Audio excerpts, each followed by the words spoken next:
2026 March 30 തിങ്കളാഴ്ച പശ്ചിമേഷ്യയിലെ സാഹചര്യങ്ങൾ ഇന്ന് 31-ാം ദിവസത്തിലേക്ക് കടക്കുമ്പോൾ GCC രാജ്യങ്ങളിലേക്കുള്ള മിസൈൽ ആക്രമണങ്ങൾ ഇറാൻ മാറ്റമില്ലാതെ നടത്തുന്നു എന്നുള്ളതാണ് ഇന്നും ആദ്യം പറയാനുള്ളത്. ദുബായിലടക്കം ഇന്ന് രാവിലെ പുലർച്ചെ ഒരു 3-നും 4-നും ഒക്കെ ഇടയിൽ വലിയ ശബ്ദങ്ങൾ കേട്ടതായിട്ട് പലർക്കും നേരിട്ട് അറിവുള്ളതാണല്ലോ. അത് മിസൈൽ ഇന്റർസെപ്ഷന്റെ ഭാഗമായിട്ടാണ് എന്ന് UAE ഡിഫൻസ് മന്ത്രാലയം അറിയിക്കുന്നത് ആദ്യം തന്നെ പറയുകയാണ്. ഒപ്പം ദുബായ് പോലീസ് നൽകുന്ന ഒരു വാണിംഗ് അതൊന്നുകൂടി അവർ ഓർമ്മപ്പെടുത്തുന്നതും എടുത്തു പറയാനുള്ളതാണ്.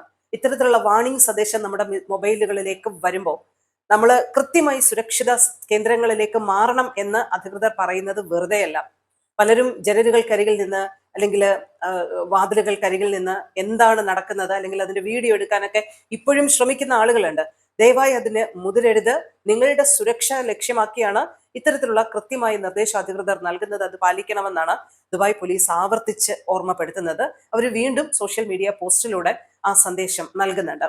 ഈ 31-ാം ദിവസം ഇന്ന് കുവൈറ്റിൽ ഒരു പവർ പ്ലാന്റിന് നേർക്ക് മിസൈൽ ആക്രമണം ഉണ്ടായി എന്നുള്ളതാണ് ഇന്നിപ്പോ എടുത്തു പറയാനുള്ള മറ്റൊരു വാർത്ത.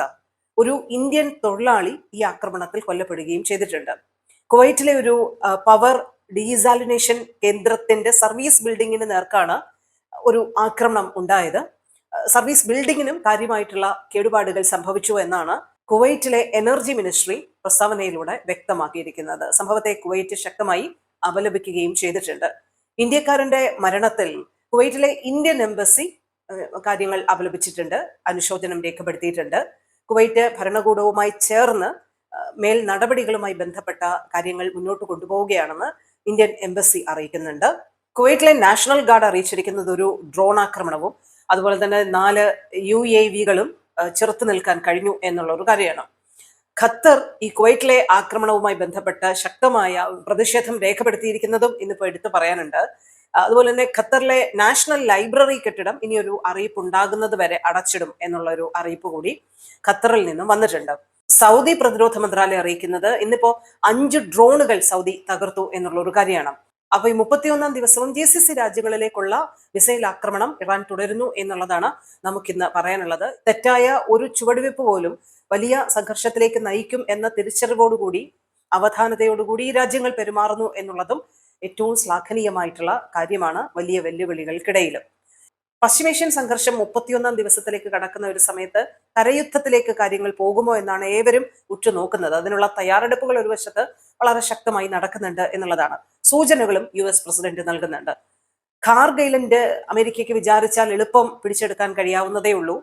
ഇറാനിയൻ എണ്ണ തങ്ങൾ ലക്ഷ്യം വെക്കുന്നു, തങ്ങൾക്കത് ആഗ്രഹമുണ്ട്, അത് പിടിച്ചെടുക്കണം എന്നൊക്കെ US പ്രസിഡന്റ് തന്നെ പറയുകയും ചെയ്യുന്നുണ്ട്.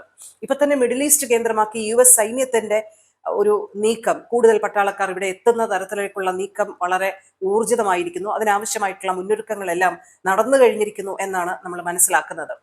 പക്ഷെ കരയുദ്ധം ആരംഭിക്കുക എന്നുള്ളത് അമേരിക്കയെ സംബന്ധിച്ചിടത്തോളം വളരെ വെല്ലുവിളികൾ നിറഞ്ഞൊരു കാര്യം തന്നെയായിരിക്കും എന്നാണ് നിലവിലെ വിശകലനങ്ങളെല്ലാം വ്യക്തമാക്കുന്നത്. അതിസങ്കീർണമായ ഒരു ഭൂമേഖലയാണ് ഇറാന്റേത്. അവിടേക്ക് US സൈന്യം ഗ്രൗണ്ട് ഇൻവേഷന് ഇറങ്ങുമ്പോൾ കൂടുതൽ ജീവഹാനി ഉണ്ടാകാനും നാശനഷ്ടം ഉണ്ടാകാനുള്ള സാധ്യതകളും പ്രതീക്ഷിച്ച് തന്നെയാണ് അവരിറങ്ങുക. നിലവിലൊരു 10-ലധികം US സൈനികരാണ് ഇറാൻ യുദ്ധം ആരംഭിച്ചതിന് ശേഷമുള്ള കൊല്ലപ്പെട്ടിരിക്കുന്നത്. പക്ഷേ ഗ്രൗണ്ട് ഇൻവേഷൻ ആരംഭിക്കുമ്പോൾ കാര്യങ്ങൾ കുറച്ചുകൂടി സങ്കീർണമാകാം അമേരിക്കയ്ക്കും പ്രസിഡന്റിനും റിപ്പബ്ലിക്കൻ പാർട്ടിക്കും എന്നുള്ളതാണ്. കൂടുതൽ സൈനികർക്ക് ജീവഹാനി ഉണ്ടാകുന്ന സാഹചര്യം അമേരിക്കയിൽ ആഭ്യന്തരമായി റിപ്പബ്ലിക്കൻ പാർട്ടിക്കും ട്രംപിനും ഒക്കെ തിരിച്ചടിയാകും. എന്തായാലും ഇവിടെ ഇപ്പോ ഒരു എക്സിറ്റ് പ്ലാൻ, അതും അമേരിക്കയുടെ മുഖം രക്ഷിക്കുന്ന എക്സിറ്റ് പ്ലാനിലേക്കാണ് അമേരിക്ക ഉറ്റുനോക്കുന്നത്. അതുകൊണ്ട് തന്നെയാണ് ഒരു വശത്തുകൂടി എങ്ങനെയെങ്കിലും യുദ്ധം അവസാനിപ്പിക്കാനുള്ള നീക്കവും US പ്രസിഡന്റ് നടത്തുന്നത് എന്നുള്ളതാണ് പ്രത്യേകിച്ച് ഏവരും താല്പര്യത്തോടെ ഉറ്റുനോക്കുന്നത്. കാര്യങ്ങൾ ഇങ്ങനെ അയവില്ലാതെ തുടരുന്ന സാഹചര്യത്തിൽ എണ്ണവില പിടികിട്ടാനാവാത്ത ഉയരത്തിലേക്കാണ് പോകുന്നത്. ബാരലിന് $116 എന്നുള്ള നിലയിൽ എണ്ണവില എത്തിയിട്ടുണ്ട്. ഇറാനെതിരായ സൈനിക നടപടി ആരംഭിച്ചതിന് ശേഷം എണ്ണവിലയിൽ ഏകദേശം 50% വർധനവുണ്ടായെന്നാണ് റിപ്പോർട്ടുകൾ വ്യക്തമാക്കുന്നത്. ഓസ്ട്രേലിയയിൽ ഈ കൂടുതൽ പബ്ലിക് ട്രാൻസ്പോർട്ടേഷൻ പ്രോത്സാഹിപ്പിക്കാൻ വേണ്ടി 2 സ്റ്റേറ്റുകളിൽ സൗജന്യ പബ്ലിക് ട്രാൻസ്പോർട്ടേഷൻ പ്രഖ്യാപിച്ചിരിക്കുന്ന കാര്യമാണ്. വിക്ടോറിയയില് പബ്ലിക് ബസ്സുകളും ട്രെയിനുകളും ട്രാമുകളും ഏപ്രിൽ മാസത്തിൽ ഉടനീളം സൗജന്യ യാത്ര അനുവദിച്ചിരിക്കുന്നു.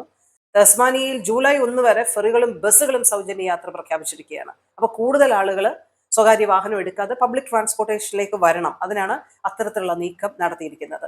മിക്ക രാജ്യങ്ങളും അത്തരത്തിൽ നിരവധിയായിട്ടുള്ള എനർജി കൺസർവേഷന് വേണ്ടിയിട്ടുള്ള ഫ്യൂവൽ എക്സ്പെൻസ് കുറയ്ക്കുന്ന തരത്തിലുള്ള ഒരുപാട് നീക്കങ്ങളൊക്കെ നടത്തുന്നുണ്ട്. എണ്ണവില അതുപോലെയാണ് പിടികിട്ടാനാവാതെ ഉയരുന്നത് എന്നുള്ളത് കൊണ്ട് തന്നെ.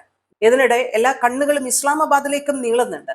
അവിടെ ഒരു വശത്തുകൂടി ഒരു മധ്യസ്ഥ ശ്രമങ്ങൾക്കുള്ള നീക്കങ്ങൾ സജീവമായിട്ട് നടക്കുന്നുണ്ടല്ലോ. പാകിസ്ഥാനും തുർക്കിയും ഈജിപ്തും സൗദി അറേബ്യയും ചേർന്ന് നയതന്ത്രത്തിലൂടെ തർക്കങ്ങൾ പരിഹരിക്കാനുള്ള നീക്കങ്ങൾ നടത്തുന്നുണ്ട്.